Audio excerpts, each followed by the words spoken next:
안녕하세요. 오늘 이 시간에는 저희가 부가가치세 신고에 앞서서 꼭 알아두시면 좋은 핵심 실무 7가지 주제에 대해서 부가가치세 신고 관련된 내용을 설명드리고자 합니다. 먼저 7가지 주제 중에서 2가지는 이번에 세법이 개정돼서 부가가치세 신고에 반영이 좀 되거나 알아두셔야 할 내용 2가지 설명드리고, 나머지 5가지에 대해서는 핵심적인 실무 5가지를 순차적으로 설명드릴 수 있도록 하겠습니다. 먼저 첫 번째 개정세법인데요. 올해 우리 선발행 세금계산서에 이제 허용되는 사유가 확대가 됐습니다. 이 선발행 세금계산서, 우리가 세금계산서가 발급되는 시기를 우리가 한번 좀 살펴보면요, 이게 시간의 쭉 흐름이 간다라고 했을 때, 먼저 여기에 우리가 공급 시기, 부가가치세법상 공급 시기가 있으면 이 공급 시기가 세금계산서의 발급 시기와 동일해야 됩니다. 세금계산서의 발급 시기와 동일하다는 것은 세금계산서의 필수적 기재사항인 작성연월일과 공급 시기가 같아야 되고, 이 공급 시기라고 하는 것은 우리가 재와 같은 경우는 인도 시점, 용역은 완료 시점을 얘기하죠. 근데 이 공급 시기보다 뒤늦게 세금계산서를 발급하는 것을 우리가 후발급 특례 이렇게 부르는데, 이 후발급 특례는 우리가 많이들 알고 계시다시피 다음 달 10일까지 세금계산서를 발급하는 것을 말합니다. 다음 달 10일까지 우리가 그 전달에 있었던 거래 내역에 대해서 세금계산서를 발급하실 수가 있죠. 자, 그런데 이 공급 시기보다 먼저 세금계산서를 발급하는 것을 우리가 선발급 특례다 이렇게 부릅니다. 이 선발급 특례는 예를 들어서 우리가 재화를 구입한다라고 했을 때 그 재화가 인도되기 전에 먼저 대금을 지급하고 그와 관련해서 세금계산을 받는, 즉 계약금과 관련된 부분, 우리 회계개정으로 선급금이 될 텐데요. 그런 것들에 대해서 세금계산서 발급받는 어떤 그런 특례라고 보실 수가 있는데, 이 선발급 특례는 과거에는 이 공급 시기 전에 세금계산서 발급할 때는 대가의 전부이부를 받고 이와 동시에 세금계산서를 발급하라는 그런 문구가 있었어요. 근데 어떻게 세금계산서 발급받고 동시에 세금계산서 발급할 수 있겠어요? 이 동시에라고 하는 개념이 상당히 불확정 개념이거든요. 그래서 이 동시에라는 말이 사라졌고요. 그 다음에 현행 종전 규정에 보면은 대금을 이제 7일 이내에 대금을 지급받는 것까지 인정을 해줬습니다. 즉 세금계산서가 발급이 되면 우리가 거래 상대방의 세금계산서를 이제 전송을 해주고, 그러면 거래 상대방에서 그 세금계산서를 받아서 회사 내부에서 이제 품위를 거쳐서 우리 쪽에 대금을 지급을 해주겠죠. 근데 이 7일이 너무 짧다. 실무적으로 대금을 청구하고 지급받기가. 그래서 30일짜리가 있었습니다. 30일 이내 대금을 지급받으면 정상적인 세금계산서로 이걸 인정했다라는 거죠. 자, 근데 이번에 개정된 것 중에 하나는 세 번째 하나, 이 30일보다 더 긴 시간의 흐름 속에서 대금을 지급받아도 그 선발기의 세금계산서를 인정해주는 부분이 새로 생겼는데요. 내용을 한번 좀 보시면, 종전에는 이 선발급 세금계산서 같은 경우는 7일과 7일 경과 후에는 30일, 그리고 30일일 때는 계약서에 대금의 청구 시기와 지급 시기를 따로 적어야 된다라고 하는 부분이 미리 있었어요. 근데 이번에 개정된 내용을 한번 좀 살펴보시면은 이게 하나 더 추가된 거, 아까 제가 설명드린 동그라미 3번에 추가됐다고 하는 내용, 여기에 해당되는데요. 30일 이내이거나 그 다음 요 뒷부분을 보시면 되시겠습니다. 세금계산서 발급 후 동일한 과세기간 이내의 대가를 받는 경우도 이제 인정이 되는 거기 때문에 30일보다 더 긴 기간이 된다 하더라도 선발급 세금계산서에 인정이 되는 그런 사유가 생기게 되는 거라고 보시면 될 것 같습니다. 자, 그럼 여기 나오는 세금계산서 발급 후 동일한 과세기간 이내의 대가를 받는 경우라는 것이 무엇을 설명하는 것인지, 여기서 저희가 다시 한번 사례를 한번 들어서 좀 설명을 좀 해볼게요. 자, 이렇게 시간의 흐름이 간다라고 했을 때 저희가 1월 1일 그리고 6월 30일 이거를 우리가 동일한 과세기간이다 이렇게 부릅니다. 부가가치세 과세기간은 우리가 1기와 2기가 있는 거죠. 과세기간이라고 부르는데, 예를 들어서 저희가 4월 1일에 이때 선발급 세금계산서가 발급이 됐어요. 그럼 종전 규정에는 7일 이내에 대금을 지급받는 게 가능했죠. 7일. 이게 종전 규정 1번이고요. 그 다음에 어디까지 가능했냐면 30일 이내에 대금을 받는 거, 여기까지가 가능했습니다. 근데 방금 보셨듯이 3번이 새로 생겼다고 그랬죠. 요 3번 새로 생긴 거를 한번 살펴보시면은 그 세금계산서 발급 시기가 속하는 과세기간 이내니까 여기부터 이날까지만 대금을 지급받아도 선발급 세금계산서가 인정이 되는 거기 때문에 종전 규정보다 선발급 세금계산서가 인정되는 그 범위가 훨씬 더 늘어났다, 이렇게 좀 좀 보시면 되시겠습니다. 자, 그래서 지금 이제 30일 이내뿐만 아니라 동일한 과세기간 이내라고 하는 것이 어떤 의미가 있는지 저희가 사례를 들어서 좀 살펴봤고요. 다만 조기 환급을 받기 위해서는 30일 이내 대가를 지급받아야 한다는 또 단서 조항이 있으시니까 유의를 하셔야 되겠고요. 지금 설명드린 이 개정세법은 2018년 1월 1일 이후 재화용역을 공급하는 분부터 적용되기 때문에 이번 부가가치세 신고 때 일어난 거래 분부터 적용이 되는 그런 이제 개정사항이다 이렇게 보시면 되시겠습니다. 그래서 계약금 세금 계산서, 선발급 세금 계산서에 그 허용되는 사유가 확대됐다는 것을 첫 번째 내용으로 좀 설명을 드렸고요. 자, 두 번째 내용인데요. 전자세금 계산서 발급 대상이 이제 바뀌게 되는데, 자, 우리 보시면 전자세금 계산서 의무적으로 발급해야 되는 경우 법인은 당연하고요. 개인 같은 경우는요. 직전 연도에 사업장별 공급가액 합계액이 3억 원 이상 이렇게 돼 있었어요. 3억 원.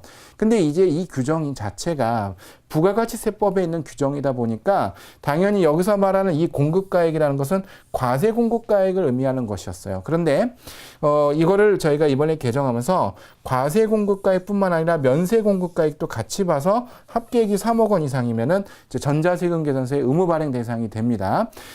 이 부분은 이제 이렇게 보시면 좋겠어요. 원래 전자계산서, 면세 쪽의 전자계산서 규정은 법인세법 규정과 소득세법 규정이 있는데 그게 과거에 법인세법, 소득세법 규정했을 때 10억이었다가 이번에 개정된 게 3억으로 개정이 됐어요. 그러면서 어떻게 했냐면 소득세법, 법인세법에 과세뿐만 아니라 과세, 면세, 공급가액 합계액 3억 원으로 하면서 부가가치세법까지 연쇄적으로 같이 변경된 거라고 보시면 되겠습니다. 그래서 과세, 면세, 공급가액 합계액이 3억 원 이상으로 보기 때문에 종전에 과세 공급가액만 갖고 했을 땐 3억 원이 안 됐던 그런 개인 사업자가 이번에는 면세 공급가액까지 합산이 되다 보니까 이게 이제 겸용 사업자의 경우는 과거에는 전자 의무가 아니었지만 전자 의무가 되는 그런 경우가 될 수 있어서 발급 대상 자체가 확대가 되었다 이렇게 볼 수 있겠고요. 요 이제 개정사항 같은 경우는 적용 시기가 2018년 2월 13일이 속하는 연도에 공급된 사업장별 공급가액 기준으로 판단을 하도록 되어 있어요. 그러니까 이번에 부가가치세 신고를 하시고 7월 25일에 신고하시고 다시 1월 25일까지 신고를 했을 때 다음 연도 이제 2018년에 대한 매출이니까 2019년 7월 1일입니다. 2019년 7월 1일부터 전자세금 계산서에 발급 의무가 되는지 여부를 따질 때는 과세만 가져가시면 안 되고 부가가치세 신고서에 기재된 면세 수익 금액까지 같이 확인하셔서 그래서 전자세금서 발급 대상 여부를 판단하시면 되시겠습니다. 예, 저희 이어서 개정세법에 대한 이야기 몇 가지만 더 해보도록 하겠습니다. 수정세금 계산서를 이제 매입자 발행 세금 계산서로 발행할 수 있도록 한 것인데요.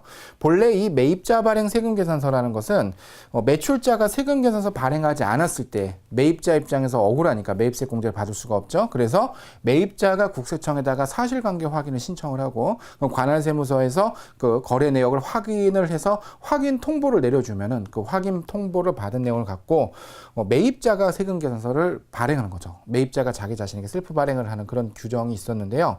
이번에 하나 사유가 추가된 거는요. 그 공급자에게 부도나 폐업 등의 사유가 있어요. 부도나 폐업 등의 사유가 있으면 세금 계산서 발급이 안 됩니다. 부도나 폐업을 한 경우는요. 그 경우에는 아무리 홈택스에 들어간다 하더라도 세금 계산서 발급이라든지 수정 발급도 안 되는 어떤 그런 형태로 지금 이제 막혀 있거든요. 그러다 보니 실제로 수정 세금 계산서가 필요한데도 불구하고 발급받지 못하는 경우가 생겨서 이때도 매출자가 수정 세금 발급이 어렵다라고 한다면은 이때 이제 관할 세무서에다가 사실관계 확인을 신청을 해서 매입자가 스스로 사실관계 확인을 받아서 자신에게 매입자 발행 세금 계산서를 발급받을 수 있는 그런 규정이 이번에 하나 추가가 됐다라고 좀 보시면 좋겠고 2018년 1월 1일 이후 이제 공급분부터 적용이 되기 때문에 지금 이번 신고부터 반영이 가능한 그런 개정사항으로 좀 보시면 좋겠습니다. 자, 그 다음으로는 면세 농산물의 의제 매입세 공제가 확대가 되는데요. 우리가 이제 의제 매입세 공제다라고 하면은 면세로 농산물 등을 구입을 해서 이거를 원재료로 해서 제조 가공한 것이 과세 대상인 재화나 용역의 공급에 이제 활용이 되는 경우 의제 매입세 공제를 해주는 그런 규정입니다. 그런데 이 의제 매입세 공제율이 지금 102분의 2부터 108분의 8까지 각 상황에 따라 이제 그 달리 적용이 되고 있었는데요. 이번에 개정된 사항은요. 음식업자, 개인인 음식업자의 공제율이 108분의 8에서 109분의 9로 이제 더 증가가 됐죠. 그럼 109분의 9면은 거의 이제 그 세금 계산서를 받은 거나 다름이 없을 만큼 많은 금액이 의제 매입세 공제가 되기 때문에 영세 음식업자에게 상당한 도움이 될 것으로 이제 기대가 됩니다. 이 중에 연매출이 4억 원 이하인 자에 대해서만 적용을 하기 때문에 역시 개정 취지가 영세 음식업자를 지원하기 위함이다라고 보시면 되겠고, 그렇기 때문에 법인이 음식업자에 대해서는 이제 조정이 되지 않았다는 것도 좀 유의해서 좀 보셔야 되겠습니다. 자, 그 다음에 내용을 보시면은 적용 시기가 이번 1월 1일 이후 개시하는 과세기간부터이기 때문에 이번 신고부터 반영이 되고요. 그렇다 하더라도 우리가 의제매입세 공제는 한도가 있죠. 여기 나오는 이 한도는 변경되지 않았기 때문에 공제 금액이 늘어났다고 해서 한도를 만약에 넘어서게 되면은 어차피 공제가 되지 않으니까 한도 계산까지 유의해서 잘 보시면 되시겠습니다.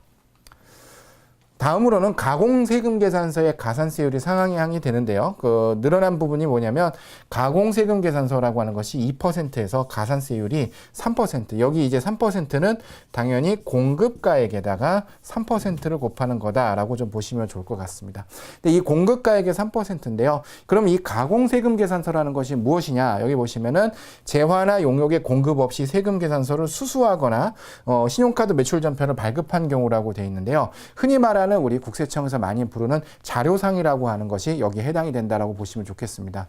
최근에 저희 이제 그 다뤘던 사건 중에 하나 어떤 것들이 있었냐면은 어떤 자료상을 통해서 재화용역 공급 없이 세금 계산서 및 계산서만 이제 사갖고 온다, 흔히 말하는 그런 어떤 행위를 저질렀는데, 그런 것들이 그 이제 자료상 혐의자라고 부르는 그 세금 계산서를 사고 판 그 사업자의 사망이라는 사건을 통해서 상속세 관련된 세무 조사를 하다 보니까 과세관청에게 지금 이상한 자금 흐름을 이제 그 포착이 된 것이고, 그 이상한 자금 흐름의 포착을 가지고 추적하다가 그 이제 사망한 사업자가 위장 사업자라는 것을 알게 되었고, 그 위장 사업자가 이제 자료상 혐의자가 되면서 이 자료상 혐의자랑 거래를 했었던 모든 거래처에게 사실관계를 확인하기 위한 자료 소명 안내가 나옵니다. 이런 경우에 이런 허위의 가공세금 계산을 받았을 때 보통 일반적인 어떤 그런 거래 이제 확인 내용은 이제 그 실제 거래인지 여부를 확인해야 되기 때문에 가공세금 계산서가 아니라는 것을 입증하기 위한 서류, 즉 거래명세표라든지 대금이체 증명서류, 그 다음에 누구와 거래를 했는지, 실제 사업자인 것을 확인하고 거래했는지, 이런 것들을 재반 사항들을 입증하지 않으면 그냥 자료상 혐의자로 자료 거래를 한 것으로 봐서 2%의 종전에 가산세가 부과되는데 3%의 가산세가 부과될 수가 있죠. 그런데 여기서 보시면은 단순히 가산세가 공급가액의 3% 이렇게 되는 것만 갖고 보실 것이 아니라, 이게 그 허위의 세금 계산서를 보게 되면은 이 공급가액의 3%뿐만 아니라 해당 매입세 공제 내역, 즉 10%의 부가가치세도 이제 부인이 되고 매입세 불공제 처리가 되고요. 그 다음에 부담과소 신고 가산세가 부과될 가능성이 굉장히 높고요. 뿐만 아니라 소득세법상, 법인세법상 필요경비와 송금도 부인이 되기 때문에 거기서 법인세와 소득세의 또 추징 문제도 있습니다. 거기서 끝이 아니라 가공세금 계산서 같은 경우는 전체 세금 계산서 수치나 발급 내역 중에 일정 비율만큼을 넘어가면은 조세범 처벌법으로 처벌을 하고 또 고발을 하도록 돼 있기 때문에, 통고처분이나 고발 처분을 하도록 돼 있기 때문에 실제로는 상당히 이 가산세뿐만 아니라 재반되는 여러 가지 그런 그 세무 문제가 있을 수 있어서 정말 주의하셔야 되고, 이런 일을 이제 하지 않도록 좀 신고할 때 유의하셔야 되겠습니다. 그다음에 또 하나 개정된 것이 사실과 다른 세금 계산서라고 해서 공급가액이 이제 잘못되어 있는 경우는 1%의 종전의 가산세가 있었는데, 이거를 고의로 공급가액을 이제 부풀렸을 때는 2%가 된다라고 되는데, 그럼 이 고의라고 하는 것이 결국에는 실무 현장에서 사실 판단에 문제가 될 것으로 보여집니다.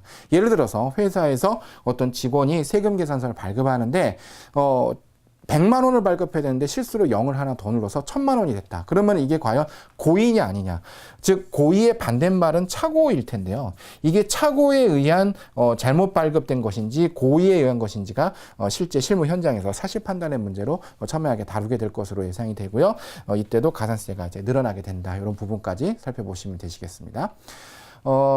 마지막으로 이제 판매 대행 등 과세 자료 제출 근거가 마련하는데 이미 지금 현재도 있습니다. 뭐냐면은 이제 부가통신 사업자라고 하면은 저희가 옥션이나 이런 이제 판매 대행 사이트를 얘기하고요. 뭐 요기요, 배달통 이런 이제 그런 여러 가지 이제 판매를 중개하는 그 사이트들 또는 그런 사업자들로부터 지금 국세청에서 과세 자료 수집하고 있는데 이것을 좀 더 명문화해서 법에다가 이제 그 근거를 마련한 것이라고 보시면 좋겠고요. 이것 때문에 세원 관리가 더 강화되기 때문에 저희 이제 부가가치세를 신고하는 실무자 입장에서는 좀 더 그 사실의 그 관계에 입각한 정확한 매출 정보를 저희가 확인하여서 신고를 해야 된다라는 점을 유의사항으로 좀 보시면 되시겠습니다. 이 부분 2018년 1월 1일 이후 공급하는 부분부터 적용이 되고요. 이렇게 해서 저희가 개정세법 사항을 좀 살펴봤고요. 이어서 한 5가지 주제에 대해서 핵심적인 실무를 추가적으로 설명을 좀 더 드리도록 하겠습니다. 예, 이번 시간에는 저희가 신용카드 매입세 공제 대상 거래에 대해서 요건에 대해서 좀 살펴보도록 하겠습니다. 저희가 세금 계산서를 받지 않았다 하더라도 신용카드를 이제 신용카드로 물건을 구입하거나 이제 비용을 지출했을 때 관련된 매입세액을 공제받을 수 있는데요. 현행 부가가치세법에 보면은 지금 보고 계시는 요 요건을 갖춘 경우에 매입세 공제 가능하다라고 보고 있습니다. 먼저 첫 번째, 일반 과세자로부터 재화나 용역 공급받을 것이라는 요건이 있어요. 그래서 여기 일반 과세자라는 요건이 있기 때문에 간이 과세자로부터 신용카드 매출전표를 수령했을 때는 매입세 공제가 되지 않는다는 점 좀 기억을 좀 하시면 좋겠고요. 그 다음에 부가가치세액이 별도로 구분 가능한이라고 됐습니다. 즉 이 말의 뜻을 보면은 우리 부가세법 예규에 우리 영수증 상에 이미 부가가치세액과 공급가액이 구분 기재가 돼 있어야지 된다. 이제 그런 것들을 얘기하고요. 만약에 구분 기재가 돼 있지 않으면 공급자가 수기로 표기한 것까지 가능하다는 예규가 있으니까 참고를 하시면 좋겠고요. 신용카드 매출 전표, 직불카드 영수증, 현금 영수증하고요. 이게 조금 오타가 났는데요. 기명식 선불카드 영수증까지도 이제 가능한 것을 좀 보시면 좋겠습니다. 자, 그 다음 요건으로는 저희가 부가가치세 신고를 할 때 신용카드 매출 전표 등 수령 명세서를 제출하도록 되어 있는데 그게 여러분 보시는 요 화면에 나타나는 요 서식입니다. 신용카드 매출전표 수령면에서 갑지 또 많아지면 을지까지 넘어가게 되는데 요 서식을 작성해서 제출하는 것 자체가 부가가치세 매입세 공제를 받을 수 있는 요건이다. 이런 부분을 좀 생각을 하시면 좋으시겠고요. 자, 그 다음에 신용카드 매출전표를 5년간 보관을 해야 됩니다. 그런데 우리가 이 신용카드 매출전표라고 하는 개별 영수증을 하나하나 보관하기가 정말로 어렵습니다. 그래서 이 5년간 과연 보관했다라는 것이 무엇인가에 대해서 조금 더 설명을 하고 있는데요. 1번에 보시면 신용카드 월별 이용대금 명세서를 보관하고 있으면 즉 개별 영수증이 없어도 요거 5번의 요건을 갖춘 것으로 인정을 하고 있습니다. 자, 그러면 우리가 개별 영수증을 조금 잃어버리거나 분실을 했다 하더라도 우리가 한 달에 한 번씩 받는 월별 이용대금 명세서를 보관하고 있다라고 하면은 매입세 공제 요건을 갖춘 것으로 보셔도 되시겠고요. 혹 이 월별 이용대금 명세서를 잃어버렸다 한다 하더라도 요즘은 신용카드 회사에 전부 다 인터넷으로 로그인을 하면은 신용카드 회사에서 월별 이용대금 명세서를 지난 것도 전부 다 다시 내려받으시거나 출력하실 수 있습니다. 그래서 매입세 공제 요건을 갖추시는데 어려움이 없을 것이다 이렇게 좀 생각을 하고요. 2번은 뭐냐면 신용카드 회사로부터 그 신용카드 사용 내역을 아예 전자 파일 형태로 전송을 받아서 ERP 시스템에다가 그냥 보관을 해놓는 그런 기능들을 운영하는 회사들도 있습니다. 대기업들 같은 경우 그런 경우들이 많은데 신용카드 정보가 워낙 많다 보니까 그 카드 회사로부터 그 신용카드 정보를 통째로 넘겨받아서 그 넘겨받은 거를 ERP 시스템이라든지 회계 시스템에다가 저장을 해놓으면은 그거는 그냥 원본 증빙을 갖고 있는 것으로 인정해주기 때문에 이 2번의 업무 프로세스를 회사에서 이제 구현하고 계시는 그런 회사들 같은 경우는 신용카드 영수증에 대한 개별 영수증이 없어도 매입세 공제 요건을 갖춘 것으로 인정된다. 이렇게 좀 보시면 좋겠습니다. 공제가 되지 않는 요건이 몇 가지가 있는데요. 먼저 아까 말씀드린 대로 일반 과세자로부터 받아야만 매입세 공제가 되기 때문에 간이 과세자로부터 매입한 부분에 대해서는 매입세 공제가 되지 않는다는 것을 좀 보시면 좋겠고 우리가 이게 간이 과세자로부터 매입했는지 여부가 이제 확인이 어렵다, 건건히 확인하기가 어렵다라고 한다면은 홈택스에 우리가 들어가셔서 사업용 신용카드라는 메뉴가 있습니다. 홈택스의 사업용 신용카드의 그 메뉴에서 조회를 하시면은 법인 같은 경우는 법인카드, 개인 같은 경우는 등록된 사업용 신용카드 내역을 전부 다 저희가 조회를 할 수 있고요. 그 조회된 내역 중에서 보면은 거기에 매입세 공제, 불공제, 그 여부도 판단할 수 있지만 간이거세제로부터 이제 매입한 것인지 여부가 나타나게 됐습니다. 그래서 그런 부분들을 보고서 공제하지 않도록 잘 이제 정리를 하시면 좋겠고요. 그 다음에 다음에 사업을 영위하는 사업자로부터 발급받은 것이라는 얘기가 있는데 여기에 있는 업종은요, 저희가 뭐라고 부르냐면은 세금계산서 발급이 금지되는 업종입니다. 세금계산서 발급 금지 업종. 그래서 여기에 있는 업종은 세금계산서 발급이 금지가 되기 때문에 원칙적으로 이 업종과 거래했을 때는 그 거래 상대방, 즉 매입자 입장에서 매입세액이 불공제가 된다는 의미가 돼요. 자, 여기 나오는 이 업종들 세금계산서 발급은 금지된다 하더라도 뭐가 가능하겠어요? 신용카드를 결제하는 것이 가능하겠죠. 자, 그렇게 됐을 때 이 신용카드 매입세액 공제가 가능하면은 과세 형평이 안 맞습니다. 그래서 여기 있는 업종으로부터 매입했을 때는 매입세 공제를 받을 수가 없는데요. 먼저 미용 욕탕 서비스업이다라고 하면은 흔히 말해서 우리가 목욕탕이라든지 아니면은 미용실을 의미한다. 그래서 미용실에서 이제 파마를 한 부분들 이런 것들은 법인카드로 결제했다 하더라도 매입세액 공제를 받을 수 없다는 점 좀 기억을 좀 하시면 좋겠고요.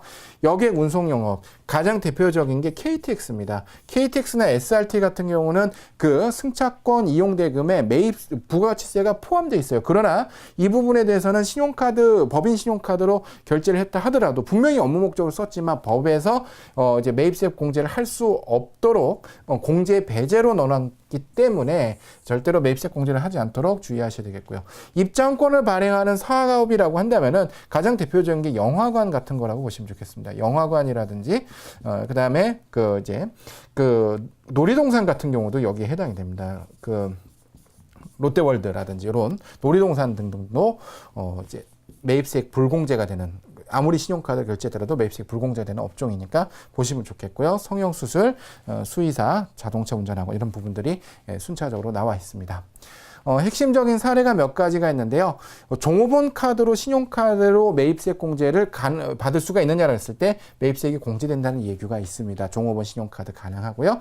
그 다음에 가족명의 신용카드 역시 매입세액 공제가 가능한데 여기서 가족명이라고 하면은 사업자의 가족명이기 때문에 이 2번이 적용되는 거는 개인 사업자만 해당이 된다고 좀 보시면 좋겠습니다. 위에 첫 번째 나온 1번 예규는 개인이든 법인이든 둘 다 가능한 그런 내용으로 좀 보시면 좋겠고 2번 같은 경우 가족명이라고 하는 것은 개인 사업자에게 적용이 되는 거고 매입세액 공제가 가능하다는 예규가 있으니까 참고하시면 좋겠고요. 자, 그러면 여기에 나오는 종업원 카드도 아니고 가족명의도 카드가 아닌 제3자 타인, 즉 사장님의 친구 명의 또는 대표이사의 친구 명의 카드로 했다. 이것은 공제되지 않는다, 해당하지 않는다는 예규가 있기 때문에 또 주의하셔야지 되겠습니다. 이어서 설명드릴 내용은 세금계산서의 지연 발급 수치 관련된 내용입니다. 저희가 홈택스를 이용해서 세금계산서를 발급하다 보니까 원래 발급해야 되는 그 발급 시기, 공급 시기를 지나서 발급하게 되면은 공급자 입장에선 지연 발급에 문제가 생기고요. 공급받는 자 입장에선 지연 수치에 이제 문제가 생기게 됩니다. 요거를 한번 저희가 내용을 통해서 살펴보면은 지연 발급이라는 것은 공급 시기가 속하는 과세 기간에 확정 신고 기한까지 발급한 경우를 저희가 지연 발급이라고 부르고요. 미발급은 그 확정 신고 기한까지 발급하지 아니한 경우를 말합니다. 자, 요거를 저희가 그림으로 그려서 한번 좀 설명을 해본다라고 하면은요. 저희가 과세 기간이라고 하면은 1월 1일부터 6월 30일, 물론 7월 1일부터 12월 31일도 과세 기간이 됩니다만 이 과세 기간 안에서 공급 시기가 된다라고 하면은 이 공급 시기는 세금 계산서가 발급이 돼야 되는 그 시기입니다. 공급 시기와 세금계산서 발급 시기가 같아야 되겠죠. 자, 그런데 이 공급 시기 이후에 세금 계산서 발급하게 되면은 원칙적으로 가산세라든지 많은 불이익들이 생기게 되는데요. 지연 발급이란 개념은 지금 여기 나오는 것처럼 공급 시기가 속하는 과세 기간에 확정 신고 기한까지 발급한 경우라고 되어 있기 때문에 공급 시기가 속하는 과세 기간은 6월 30일이 되고요. 이 기간에 대한 확정 신고 기간은 7월 25일이 됩니다. 법정 신고 기간이죠. 자, 그렇게 됐을 때 여기부터 여기까지 발급한 거, 요거를 우리가 지연 발급이다 이렇게 부르고 있습니다. 자, 그러면 그 밑에 나오는 내용 중에 그 공급 시기가 속하는 확정 신고 기간까지 발급하지 않았다는 얘기는 그 뒤에 발급을 했을 수도 있고 아예 발급을 안 했을 수도 있어요. 자, 그렇게 됐을 때 이걸 우리가 뭐라고 부르냐면 미발급이다, 이렇게 용어의 정의를 하고 갑니다. 자, 근데 이 지연 발급이다, 미발급이다라고 하는 것은요, 결국에는 공급자 입장에서 설명을 하는 거다라고 보시면 되겠는데, 자, 그럼 공급 받는 자 입장에서는 어떻게 할 것이냐? 공급 받는 자 입장에서는요, 같은 개념인데요. 공급 시기가 속하는 과세 기간에 대한 확정 신고 기한 내에 발급받으면은 이거를 지연 수치라고 부릅니다. 지연 수치라고 부르고요. 그 이후에 발급받거나 아예 발급받지 못할 수도 있는데 그거를 우리가 이제 미수치다 이렇게라고 부르고 있습니다. 자, 그랬을 때 각각 가산세가 발생을 하는데요. 지연 발급 같은 경우는 공급가액 곱하기 1%의 가산세가 부과되고요. 미발급 같은 경우 공급자에게 공급가액 곱하기 2%의 이제 가산세가 부과가 됩니다. 자, 공급받는 자 입장에서는요. 지연 수치가 되게 되면요, 0.5%의 가산세가 부과돼요. 이게 이제 작년부터 개정이 된 사항 중에 하나인데, 지연 수치 같은 경우는 0.5% 가산세가 부과가 되고요. 미수치가 되면요, 가산세가 없습니다. 좀 이상하지 않나요? 미수치면 더 잘못된 것 같은데, 이 미수치가 되면요, 가산세가 없는 대신에 이때는 매입세액이 불공제가 됩니다. 여러분, 우리가 매입세액이 불공제가 된다라고 한다면요, 사실상 10%의 부가가치세가 전부 다 그냥 공제가 되지 않고 납부세액에 포함이 되기 때문에 가산세가 10%나 되는 거나 다름이 없어요. 그래서 가장 페널티가 높은 그런 형태라고 좀 보시면 좋겠죠.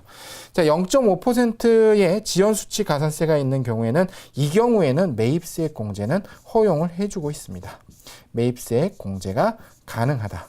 이렇게 좀 보시면 되게 되는데, 자, 이런 거죠. 과거에 종이로 세금 계산 발급받을 때는 사실상 이게 지연 발급이 됐는지 지연 수치가 됐는지를 알기가 어려웠습니다. 그러나 저희가 만약에 5월 달에 세금 계산서다라고 하면 언제까지 발급할 수 있죠? 다음 달 10일이니까 아까 설명드린 대로 6월 10일까지 후발급 특례에 따라서 발급을 할 수가 있습니다. 자, 그런데 이거를 6월 15일에 만약에 5월 달 세금 계산 발급을 하게 되면은 이게 지연 발급과 지연 수치가 됐다라는 사실 자체가 국세청 홈택스에 그냥 자동적으로 기록이 되게 됩니다. 그렇기 때문에 좀 더 지연 발급과 지연 수치에 대해서 주의를 하셔야 되겠고, 가산세를 꼭 붙여서 신고서상에 반영을 하셔야 되겠습니다. 지금까지 설명드린 내용을 같이 보시면 지연 수치, 미수치에 대한 내용이 아까와 동일하게 좀 설명이 좀 들어있고요.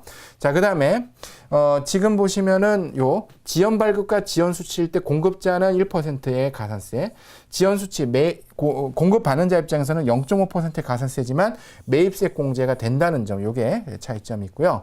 공급 시기에 속하는 과세 기간에 대한 확정 신고 기간이 경과가 됐다라고 하면은 미발급으로 봐서 공급자는 2%, 그 다음에 공급받는 자는 가산세는 없으나 매입세액 불공제. 그렇게 되면은 공급가액의 사실상 10%가 이제 페널티로 부과가 되는 것이기 때문에 가장 높은 수준의 문제가 생기게 된다. 페널티를 받는 거다라고 보시면 좋겠고요. 그런 문제가 있어서 아까 잠깐 설명드린, 개정상에서 설명드린 공급받는 자, 매입자 입장에서는 제때 세금계산 발급받지 못하면은 매입자 발행 세금계산서라고 하는 그 제도를 이용해서 강제로 세금계산서를 받아보는 그런 이제 그 제도를 이용하시면 되시겠죠. 예, 이어서 설명드릴 내용은 저희가 공통매입세액의 안분계산 및 정산이다라는 그런 주제입니다. 저희가 과세사업과 면세사업을 동시에 한 사업장에서 영위하는 그런 사업자를 겸용사업자라고 하는데요. 이 겸용사업자 같은 경우는 매입세액 공제에 유의를 해야 됩니다. 먼저 이 과세사업과 면세사업을 동시에 겸용을 한다라고 했을 때 그 면세사업과 관련된 매입세액은 불공제를 해야 됩니다. 면세사업 관련된 매입세는 불공제를 하고 과세사업과 관련된 것은 공제를 해야 되는데요. 이게 과세사업과 면세사업에 공통으로 사용되었다라고 하면요, 그 실지 기소 구분할 수가 없기 때문에 요거를 공급가액별로 안분계산을 하도록 돼 있습니다.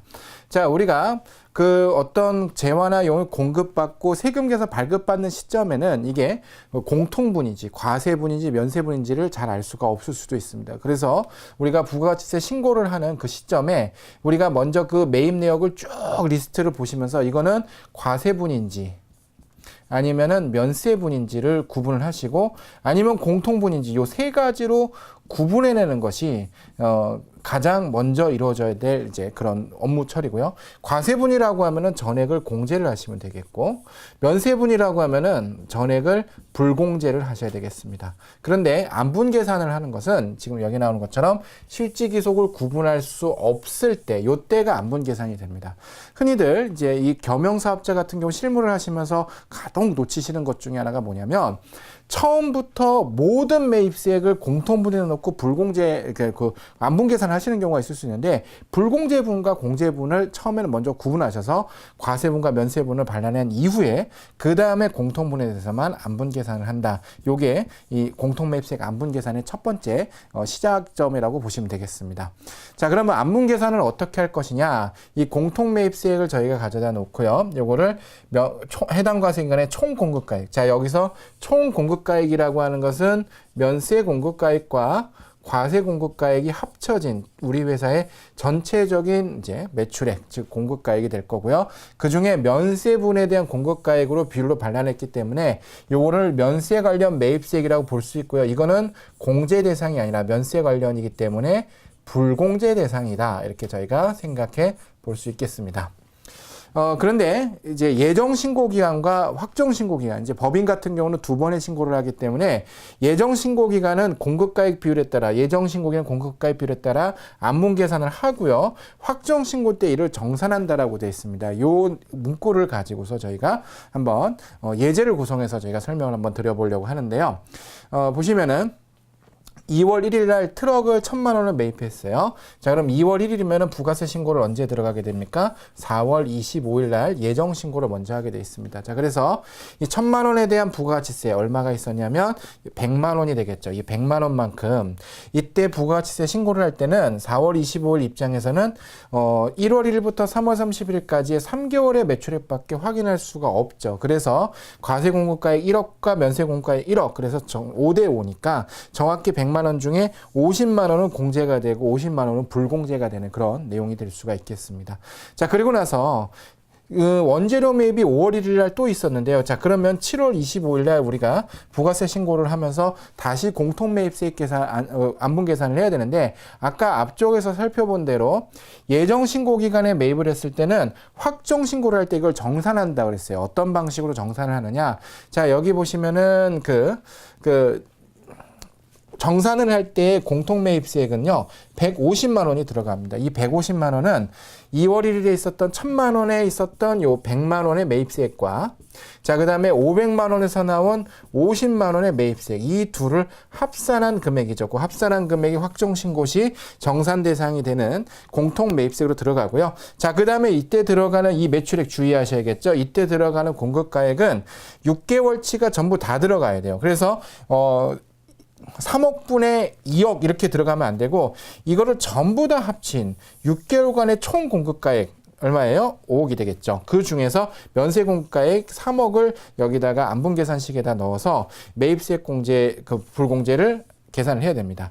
이렇게 해서 공제받을 세액과 공제받지 못할 매입세액 계산이 되고 나면은 지난번에 불공제됐던 세액을 넣어서 차액만큼 불공제를 시키는 거다라고 보시면 좋겠죠. 그래서 150만 원에 5억분의 3억 하면은 본래는 90만 원이 불공제가 돼야 되는데, 이미 지난번에 50만 원이 불공제가 됐으니까 이번엔 추가로 40만 원을 불공제한다. 이렇게 내용을 보시면 좋겠습니다. 자, 그래서 여기 앞에 보시면은 아까 예정 신고 기간에는 예정 신고 기간의 공급가액 비율에 따라 안분 계산을 하죠. 이미 4월 25일에 진행이 됐을 겁니다.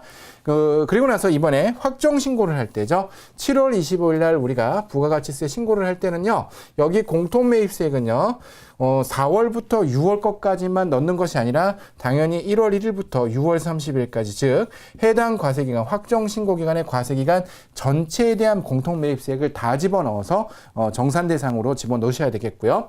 그 다음에 여기서 말하는 해당 과세기간의 면세공급가액, 해당 과세기간의 총공급가액이라고 하는 이 과세기간 역시 1월 1일부터 6월 30일을 의미하는 것이다. 이렇게 보시면 되시겠습니다. 요거를 좀 주의하시면 되시겠고요. 핵심 사례로 넘어가서 조금 어려운 얘기를 좀 더 다뤄보도록 하겠습니다. 고정자산의 매각이 있다. 고정자산의 매각액이 있으면은 이 고정자산의 매각액에 대해서도 과세표준이 있었을 거예요. 과세표준 안분계산이 있었을 텐데 이 과세표준에 대해서는요. 과세 공급가액과 역시 면세 공급가액이 있을 수 있는데 이 부분에 대해서는 여기서 총 공급가액 및 면세 공급가액에 포함하지 않는다라고 나오고 있습니다. 관련이 없다라고 보기 때문에 공통매입세액과.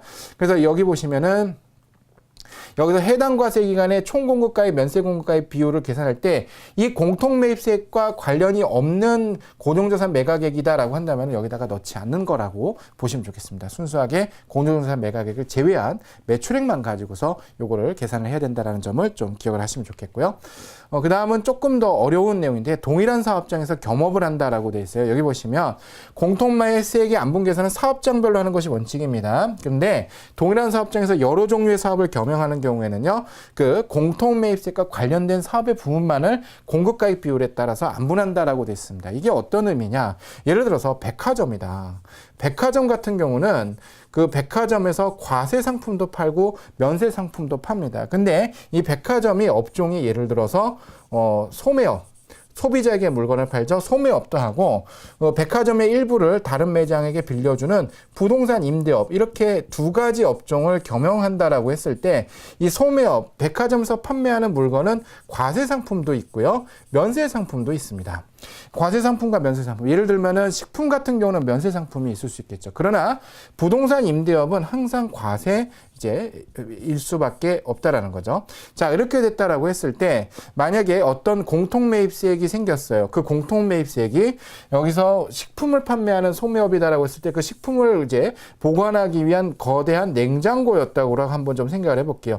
이 냉장고는 부동산 임대업과는 관련이 없겠죠. 오로지 소매업, 과세면세, 물품하고만 관련이 있기 때문에 이 냉장고의 공통매입세액이다라고 했을 때 이 냉장고에는 과세 상품도 담기고 면세 상품도 담아서 보관을 할 테니까 이 냉장고와 관련된 공통매입세액은 이때 우리 그 사업장의 부동산 임대의 공급가액은 포함하지 않고 오로지 소매업과 소매업에 포함된 과세면세 공급가액 요 비율을 가지고서 안분을 해야 된다라는 점이 두 번째 그 대법원 판례에 관련된 내용이다라고 좀 보시면 좋겠습니다. 세 번째도 조금 좀 어려운 사항이 될 수가 있겠는데요. 이번에는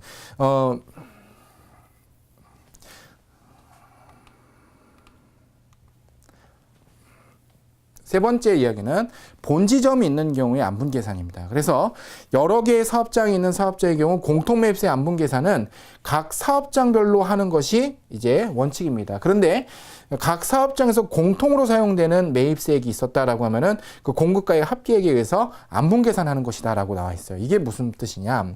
자, 만약에 어떤 회사가 법인인데 본점도 있고요, 지점이 두 개가 있었다, 이렇게 좀 생각을 해볼게요. 지점 1, 지점 2. 자, 이런데 만약에 이때 과세면세 공통매입세액의 안분계산은 각각의 점별의 그 본점 지점별의 과세와 면세 공급가액 비율로 하는 것이 원칙입니다. 각각 따로따로. 근데 보통 이런 경우에 보면은 본점에서 과세 그 지점의 사업장에 공통이 되는 그런 비용이 발생할 수가 있습니다. 이 공통매입세액, 예를 들어서 한번 좀 설명을 해볼게요. 이번에 회사가 어떤 소송이 발생을 해갖고 그 소송과 관련된 변호사 수임료가 있었다. 지급수수료가 되겠죠. 이 지급수수료라는 것은 본점에만 적용되는 것이 아니라 각 지점까지 같이 적용이 되는 그런 수수료 계정일 수가 있어요. 이거는 본점과 지점에 동일하게 영향을 미치는 공통매입세액이다라고 한다면은 그때는 이때 본점으로 세금 계산서를 받았다라고 하지만 본점의 매출액뿐만 아니라 다 합쳐진 과세 매출액, 그 다음에 지점까지 다 합쳐진 면세 매출액, 요 비율로 요 해당 건에 대해서만 안분 계산을 해야 된다는 것이 이 세 번째 실무 사례였습니다. 이렇게 해서 공통매입세 안분 계산까지 설명을 좀 드렸습니다. 이번에 설명드릴 내용은 납부환급세액의 재계산입니다. 아까 저희가 공통매입세액의 안분계산에 대해서 설명을 좀 드렸는데요. 이 공통매입세액을 안분계산을 할 때 감가상각자산이 아니라고 한다면은 그 해당 안분된 그 해당 매입세액은 그 과세기간의 매출세액과 대응이 됐을 거라고 보고 사후관리를 하지 않습니다. 그러나 감가상각자산, 건물이라든지 기계장치, 비품 같은 경우는 여러 과세기간에 걸쳐서 사용하기 때문에 그 면세 비율이 달라지게 되면은 재계산을 해서 추가로 더 세금을 납부하거나 아니면은 추가로 매입세액 공제를 더 해주기도 한다라는 점을 좀 보시면 되겠죠. 개념적으로 좀 설명을 드리고자 하는데, 자, 여기 이런 건물이 있었다고 한번 좀 생각을 해볼게요. 이 건물이 10층짜리 건물이었는데요. 이 10층 중에서 우리가 만약에 이 10층의 건물의 용도가 아래 3개 층은 이제 우리가 임대를 하고 부동산, 위에 7개 층 같은 경우는 이제 임대가 아니라 학원업을 한다. 학원업 같은 경우 일반적으로 이제 면세 사업입니다. 그렇게 됐다라고 하면은 이 건물이 우리가 취득을 하면서 100억에 부가가치세 10억으로 우리가 취득을 한 그런 건물의 취득가액만요. 토지는 제외하고라고 한다라고 하면은 이 면세와 관련된 7억은 저희가 이제 불공제를 해야 될 것이고요. 불공제를 해야 되고요. 그 다음에 그 과세사업, 임대사업인 과세사업과 관련된 3억은 매입세액을 공제를 해야 됩니다. 자, 근데 건물은 이렇게 한번 매입 시점에 매입세액 공제, 공통매입세액을 안분계산하고 끝나는 것이 아니라 오랫동안 사용하는 감가상각자산이기 때문에 그 뒤에 이 면세 비율이 달라지게 되면은 이거를 다시 안분계산을 해줘야 된다는 거죠. 예를 들어서 여기서 우리가 3년이라는 시간이 지난 후에 이 건물의 그 과세면세 비율이 달라졌는데, 예를 들어서 5개 층을 나눠서 5개 층을 임대를 더하고 5개 층을 학원을 했다라고 한다면은 이 2개 층은 예전에 매입세 공제를 못 받았겠죠. 면세 사업이라고 봐갖고 여기를 매입세 공제를 못 받았는데 2억 원만큼이죠. 근데 여기서는 공제를 받아야지 맞는 거죠. 과세 사업이 있으니까.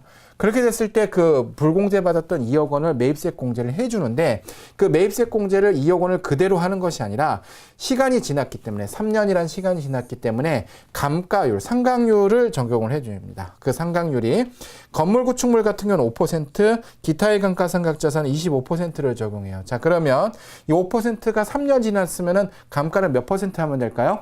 15%가 아니라 30%가 됩니다.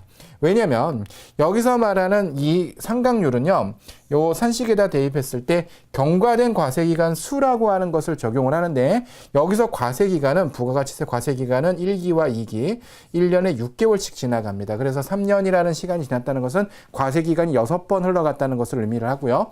그렇게 됐을 때는요, 2억 원을 다 매입세 공제를 하는 것이 아니라 30%는 이미 감가가 됐다라고 봐서 나머지 감가율이 30%니까 잔가율은 70%가 되겠죠. 1-30%를 해서 1억 4천만 원만큼을 이때 추가로 공제 환급을 해준다라는 점이 요 납부환급세액 재계산의 기본 개념입니다. 자, 그러면 여기 공통매입세액 이 안분계산 그 산식에다 한번 넣어 볼게요. 다시 아까 봤었던 그 사례로 보면 공통매입세액은 10억, 100억짜리 건물이었으니까 10억이었다고 보고요. 1-상각률 5%, 경과된 과세기간 6번이 지나갔고요. 원래는 3개 층만 면세였는데, 그 3개 층만 그 과세고, 7개 층이 면세였는데, 이게 5개 층으로 바뀌게 되죠. 그러면 본래 면세 비율은 70%였는데 면세 비율이 50%로 오히려 더 감소하게 되죠. 증감된 면세 비율은 마이너스 20%가 됩니다. 이렇게 계산한 것이 1억 4천이 돼서 1억 4천만큼 매입세액을 추가로 또 공제를 받을 수 있게 된다는 것을 좀 보시면 좋겠고요. 자, 그렇게 된다라고 했을 때 건물은 5%씩 상각률을 적용해 나가니까 총 얼마가 지나면은 이 사후 관리를 안 해도 될까요? 5%에다가 20과세 기간을 적용을 하면은 이 금액은 잔가율이 0원이 되기 때문에 총 10년 동안, 횟수로 10년 동안 사후 관리가 된다고 보시면 되겠고, 기타의 감가상각자산은 25%를 적용하기 때문에 총 4번의 과세 기간이 지나고 나면은 잔가율이 0%가 됩니다. 그래서 총 2년 동안 이제 그 사후 관리를 하는 것이다라고 좀 보시면 좋겠습니다. 그다음에 이 재계산은요, 지금 보시는 것처럼 확정 신고에만 적용하고 예정 신고 때는 적용하지 않는다는 점도 좀 살펴보시면 좋겠고요.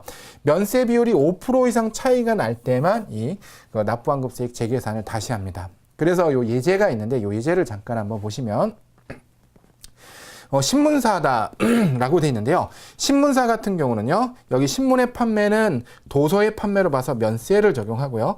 광고료 같은 경우는 과세 사업에 해당됩니다. 근데 이 과세 면세 비율이 점점 바뀌게 되는데요. 이 변경이 될 때마다 이제 그 면세 비율을 제가 정리를 해보면 1기에는 40%였습니다. 그런데 면세 비율이 다음 기에 50%로 더 늘어났어요. 그러면은 면세 비율이 더 늘어났으니까 어떻게 해야 되겠습니까? 매입세액을 공제받았던 거를 도로 납부를 해야겠죠. 면세는 불공제가 됐었어야지 맞으니까. 그래서 이제 760만 원만큼 계산식에 넣으면 면세비율이 10% 증가한 걸로 봐서 760만 원만큼 추가로 더 납부를 하게 되고요. 과세 기간이 한 번 지나갔으니까 1을 사용하게 됩니다. 자, 그 다음에 50%에서 면세 비율이 54%로 변경이 되면요. 아까 우리 요건 중에 이 안분 계산을 재계산을 하기 위해서는 면세 비율이 5% 이상 차이가 나야 된다라고 했기 때문에 요 사례에서 나타나는 것처럼 4%일 때는 5% 미만이기 때문에 재계산을 하지 않는다고 좀 보시면 좋겠습니다. 자, 그 다음에 여기서 다시 다음 과세 기간에 보면 다시 4%만큼 증가를 했어요. 자, 그러면 아까 설명한 바와 같이 5% 미만으로 차이가 났으니까 안분 계산을 안 해야 될 것 같은데 그렇지 않습니다. 저희가 지난번에 재계산을 하지 않았기 때문에 이미 재계산이 되어 있는 금액, 그 면세비율은 50%까지입니다. 그래서 이 50%에서 58%까지 재계산을, 그 비율을 다시 봤을 때는 사실상 8%만큼 변동이 있었기 때문에 5% 이상 차이가 나게 되는 것이고, 이 부분에 대해서는 8%만큼 면세 비율이 증가한 걸로 봐서 재계산을 해야 된다라는 것을 좀 보시면 좋겠죠. 그래서 면세 비율 증가분에 대해서 다시 재계산을 해서 추가 납부가 나오고요.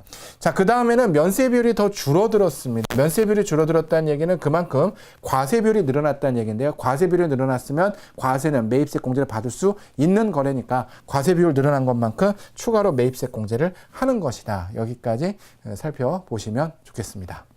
예, 마지막으로 설명드릴 주제는 환급 절차입니다. 우리가 부가가치세 신고를 하다 보면은 대부분의 경우는 납부세액이 나오지만은 일정한 경우에 매입세액이 더 많아져서 환급이 발생하는 경우도 있습니다. 이 환급 같은 경우 현행 세법에서는요, 일반 환급과 조기 환급 두 가지로 나눠서 이제 설명을 하도록 되어 있는데요. 일반 환급 같은 경우는요, 확정 신고 기간 경과 후 30일 이내에 사업자에게 환급이 됩니다. 그래서 일반적인 경우에는 예정 신고 때는 환급이 되지 않는다는 점을 좀 살펴보셔야 되겠습니다. 예정 신고 때는 환급이 되지 않고 확정 때 환급이 되기 때문에 우리 법인에서 실무를 하시는 분들 같은 경우는 이번에 확정 신고를 하시면서 주의를 하셔야겠죠. 만약에 예정 신고 때 환급이 안 됐던 세액이 있었다라고 하면은 요 예정 신고 때 환급되지 않은 세액을 우리가 예정신고 미환급세액이다라고 부릅니다. 예정신고 미환급세액이라고 하는 요 내용이 우리 부가가치세 신고서 칸에 보면은 아래쪽에 적는 란이 있어요. 그래서 이 예정신고 미환급세액 있으면은 잊지 말고 꼭 기억을 하셨다가 그 아래쪽에 부가가치세 신고서 란에다가 이제 넣어서 이번에 일반 환급 때 확정 신고 때 일반 환급세액에다 넣어서 환급세액을 받거나 아니면 납부세액에서 차감을 받도록 주의하셔야 되겠습니다. 그런데 조기환급이라는 것은 아까 일반 환급은 30일이었지만 조기환급은 15일 이내에 환급이 된다는 점에서 상당히 좋은 일이죠. 15일 이내에 환급이 될 뿐만 아니라 예정신고 기간에도 우리가 환급이 됩니다. 그리고 과세기간 최종 4월. 그래서 4월 25일에게도 신고를 하면서 조기환급을 받을 수 있고요. 7월 25일에도 조기환급 받을 수 있습니다. 7월 25일도 30일 이내에 나오면은 일반 환급이고요. 15일 이내에 나오면 조기환급이 된다는 것을 좀 보시면 좋겠고, 그 다음에 예정신고 기간 또는 과세기간 최종 3월 중 매월이나 매 2월도 조기환급을 받을 수 있습니다. 그래서 매월 조기환급 신고를 해서 환급세액을 받을 수도 있다는 것을 좀 보시면 좋겠고요. 이렇게 일반 환급보다 더 많은 이제 좋은 점들이 있는 조기환급, 누구나 다 되는 것은 아니고요. 여기 보시면은 영세율이 적용되는 때, 즉 수출이 있어서 영세율이 있을 때만 조기환급이 가능합니다. 그래서 수출을 지속적으로 하는 기업들 같은 경우는 매출세액이 항상 0원이 되기 때문에 때문에 그와 관련해서 매월 부가가치세를 신고하고 환급받는 것이 가능합니다. 예를 들면은 매월이라고 하면은 1월 1일부터 1월 31일까지 거래 내역을 2월 25일까지 신고를 하고 요 날짜로부터 다시 15일이 지난 시점에 조기 환급을 받는 그런 것들이 가능하다는 것도 한번 살펴보시면 좋겠습니다. 자, 그 다음에 조기 환급 대상은 사업 설비를 신설 취득 확장 증축하는 때라고 되어 있습니다. 그래서 우리가 설비 투자를 하게 되면은 매입세액이 일시적으로 많아지겠죠. 그렇기 때문에 매입세액에 대해서 환급을 받게 되고 그때는 조기 환급이 가능하고요. 3번 같은 건 이제 최근에 좀 개정이 된 내용인데 재무구조 계획을 이제 그 승인을 받았다라고 했다라고 하면은 이제 또 조기 환급을 받을 수 있는 내용이 있습니다. 자, 그러면 여기서 말하는 과연 사업 설비라는 것은 무엇을 말하는가? 요거를 좀 생각을 해봐야 될 텐데요. 사업설비라는 것은 현재 부가가치세법 시행령에 보면은 소득세법이나 법인세법에 따른 감가상각 자산을 말한다라고 되어 있습니다. 그래서 감가상각 자산을 취득했다라고 하면은 우리가 건물이나 기계장비 이런 것도 생각할 수 있지만 일반적인 비품도 해당이 됩니다. 우리가 사업설비의 신설취득 확장이다 아까 이렇게 생각을 하면은 굉장히 거창한 것만 생각할 수가 있는데 여기서 말하는 그 소득세법 시행령, 법인세법 시행령에는 감가상각 자산이 일반 비품도 이제 의미를 하기 때문에 그것에 대한 매입세액도 포함이 됐다면 환급을 받을 수가 있습니다. 얼마 전에 저희 이제 그 담당하는 저희 이제 자문하는 거래처에서 이런 일이 있었는데 10월 25일 날 이제 부가가치세 신고를 하다 보니까 한 800만 원 정도 환급이 발생을 했어요. 근데 마이너스 800만 원의 환급이다라고 한다 하더라도 우리가 이게 일반 환급 같은 경우는 환급이 되지 않았다가 예정신고 미환급세액으로 1월 달에 환급을 받을 수밖에 없는데, 이제 저희가 이제 그 자문하는 회사에 전화를 해서, 이번에는 일반 환급이기 때문에, 예정신고이기 때문에 일반 환급으로 넘어가서 환급세액이 환급되진 않습니다라고 설명을 했더니, 선생님께서 굉장히 아쉬워하면서 어떻게 환급을 받을 수 있는 방법이 없겠느냐, 이렇게 문의를 하셨다는 거죠. 자, 그래서 저희가, 조기 환급의 결국엔 대상을 봐야 되는데, 영수율 한번 보세요. 갑자기 없었던 수출이 생길 수는 없잖아요. 그런데 사업설비의 신설취득 확장이라는 하는 요 부분에 우리가 좀 초점을 맞추고 매입 내역을 쭉 다 검토를 해봤다는 거죠. 그 매입 내역을 쭉 검토를 하다 보니까 한 30만 원짜리 복합기 프린터를 산 게 있었어요. 30만 원의 부가세 별도 3만 원인데, 자, 이 3만 원을 우리가 비품의 구입으로 봐서 감가상각 자산이죠. 그래서 우리가 그 사업설비 신설취득 확장에 의한 조기환급으로 봐서 신고를 하면은요, 3만 원만 환급되는 것이 아니라 800만 원 전체가 다 환급이 되도록 되어 있습니다. 그 내용이 납원인데요. 예규에 보시면 조기환급세액은 영세율이 적용되는 공급분과 관련된 매입세액, 아니면 시설 투자와 관련된 매입세액, 또는 국내 공급분에 관한 매입세액 구분하지 않고, 잘 보세요. 사업장별로 해당 매출세액에서 매입세액을 공제한다. 즉 뭐냐면 시설 투자와 관련된 매입세액만 공제하고 환급한다면 3만 원만 돼야 되잖아요. 그런데 그게 아니라는 거예요. 예규에 보면. 그게 아니라 요게 포함되어 있으면 사업장의 전체 매입세액을 전부 다 환급해 준다라는 거기 때문에 잘 활용하시면은 환급세액을 조금 더 일찍 받을 수 있는 그런 내용도 있을 수 있겠고요. 그 다음에 마지막 세 번째 예규를 보시면은 사업장이 둘 이상이 있다라고 하면요. A 사업장과 B 사업장 있을 때 여기에 여기는 조기 환급이고 여기는 일반 환급이다라고 했을 때는 그때는 그냥 조기 환급 거래 여기만 조기 환급이 된다라는 것을 설명을 좀 하고 있습니다. 그렇지만 총괄 납부했을 때는 다 같이 조기 환급이 될 수도 있다라는 점을 여기 예규에서 설명을 하고 있습니다. 환급 같은 경우 이렇게 간단히 좀 설명을 드렸는데요. 이게 그 세법 법조문에는 없지만 실제 실무적으로 부딪히는 업무 절차가 있습니다. 이게 환급이라는 절차가 발생을 하면요. 우리 쪽의 절차뿐만 아니라 국세청에서 이루어지는 절차를 좀 생각해 볼 필요가 있는데요. 부가가치세법 그 법조문에 있는 내용이 아니라 부가가치세 징수 사무처리 규정이 발생하면은 이 환급세액에 대해서는요. 반드시 담당 세무조사관에 환급조사가 있어야 됩니다. 그래서 환급조사를 해서 이게 정상적으로 국가의 세금을 환급해줘도 되는 것인지에 대한 그 정상거래 여부를 보기 위해서 일반적으로 요청하는 것이 첫 번째는 그 환급세액과 관련된 이 매입세액들 있죠. 매입세액들의 주요 거래에 대한 계약서라든지 거래 증빙들을 요청을 하고요. 세금계산서 외에. 그 다음에 아까 보셨던 자료상 거래라든지 이런 것들을 이제 방지하기 위해서 실제로 매입한 것인지를 보기 위한 대금이체 증빙 이런 것들을 요청해서 보도록 되어 있습니다.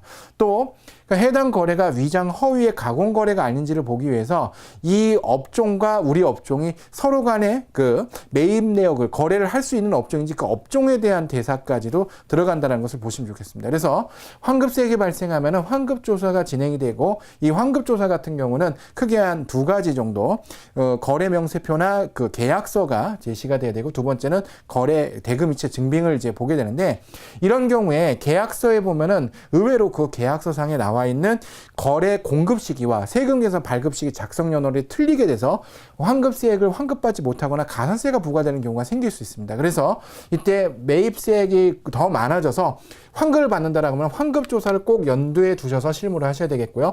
이 환급조사를 염두에 두고 실무를 하실 때는 계약서 같은 제반증빙, 즉 세금계산서 외에 계약서 같은 제반증빙들이 구비되어 있는지도 미리 준비를 하시고요. 그 계약서상의 내용과 세금계산서의 내용이 일치하는지, 그 세금계산 작성 연월이라든지 거래 내역들이 일치하는지까지도 반드시 확인을 하셔야 되겠습니다. 이렇게 해서 저희가 말씀드린 한 7가지 주제를 전부 다 말씀드렸고요. 부가가치세 신고하시기 전에 한번 참고로 이 내용들을 한번 보시고 신고하는 데 도움이 되셨으면 좋겠습니다. 강의를 마치도록 하겠습니다. 여러분 감사합니다.